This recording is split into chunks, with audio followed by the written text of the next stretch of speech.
अस्सलाम वालेकुम, कैसे हैं आप सब। उम्मीद करते हैं खैरियत से होंगे। अल्हम्दुलिल्लाह हम भी खैरियत से हैं। आज हम बनाने जा रहे हैं तवा नान, जो खाने में बहुत टेस्टी होती है और इसे बनाना भी बहुत आसान है। तो आइए इसे बनाना शुरू करते हैं।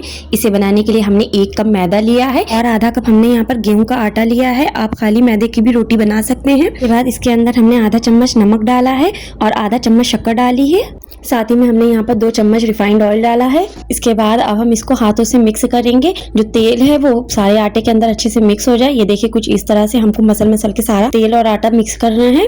यहाँ पर ये अच्छे से मिक्स हो गया। अब हम इसके अंदर दही डालेंगे। हमने यहाँ पर 1 कटोरी दही का यूज किया है। ये देखिए ये सारी हम दही इसके अंदर डाल देंगे। इसी के साथ अब हम इसके अंदर 1 पैकेट इनो का लेंगे। इनो बहुत इंपॉर्टेंट है इस रेसिपी में, तो आप भी इसका यूज करिएगा। और इसमें कोई सोडा वगैरह हम नहीं यूज करेंगे। तो हमने जो इनो का पैकेट था उसको हमने दही के ऊपर डाल दिया है। इसी के ऊपर अब हम आधी कटोरी पानी डालेंगे। जो इनो है उसमें बबल आना शुरू हो जाएंगे। अब हम इसे फौरन ही मिक्स करेंगे। जो आटा है वो हल्का हल्का फटने लगेगा। तो ये देखिए कुछ इस तरह से बस जब हम मिक्स कर लेंगे उसके बाद अब हम इसे पानी डालकर गूंद लेंगे। पानी यहाँ पर हमने नॉर्मल टेम्परेचर का यूज किया है। ये देखिए अब हम इसे थोड़ा थोड़ा पानी डालकर हाथ गूंद लेंगे और गूंद कर इसका हम सॉफ्ट सा डो बना लेंगे। अच्छा, तो यहाँ पर थोड़ा सा आटा चिपकेगा हाथों में, तो हम क्या करेंगे, थोड़ा सा तेल लेंगे, उसको हम चारों तरफ आटे के लगाएंगे और फिर हम इसे गूंदेंगे। उसके बाद ये बहुत अच्छे से हाथों में आएगा। ये देखिए हमने यहाँ पर इसे गूंद के लगा दिया। अब हम इसे 2 घंटा रेस्ट पे रख देंगे। अगर आपके पास टाइम हो तो आप इसे 3 से 4 घंटा रखिएगा तो आपकी रोटी और ज्यादा फूली फूली बनेगी।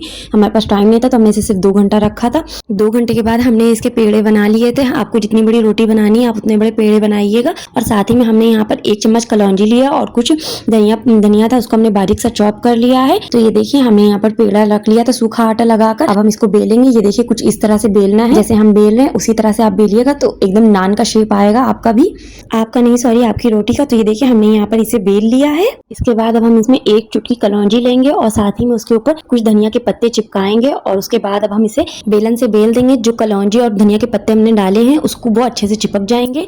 इस तरह से करने से ये देखिए कुछ इस तरह। अब हम इसे उठाकर हाथ पर रख लेंगे और इसके पीछे के साइड हमने पानी लगाना है। हमने तावे को पहले ही गर्म होने के लिए गैस पर रख दिया था। हमें तावा बहुत ज्यादा गर्म चाहिए। तो ये देखिए और तावा आप लोहे का लीजिएगा। तो अब हम इसे सीधे हाथ पे लेंगे रोटी को, हल्का सा तावे को उठाएंगे, टेढ़ा करेंगे जिससे कि रोटी हमारी बहुत अच्छे से चिपक जाएगी। रोटी डालने के बाद अब हम इसे हाथ से थोड़ा सा दबाएंगे कि जो रोटी है वो अच्छे से चिपक जाए। अगर ये रोटी चिपकेगी नहीं तो जब हम इसे सेकेंगे तावा पलटकर तो ये रोटी गिर जाएगी और अच्छे से पक नहीं पाएगी, तो फिर खराब हो जाएगी। तो ये देखिए अब ये रोटी में हल्के हल्के से बबल आना शुरू हो गए हैं। और जब हम रोटी को डालेंगे शुरू में ही तो तावा एकदम तेज होना चाहिए और फ्लेम आप स्लो कर दीजिएगा और ये स्लो फ्लेम पर ही पकेगी। तो अब हमने तावे को उठाकर पलट दिया है, गैस के ऊपर कर दिया और फ्लेम हाई कर दी है। ये देखिए कुछ इस तरह से हमें तावा पलटकर इस रोटी को सेकना है।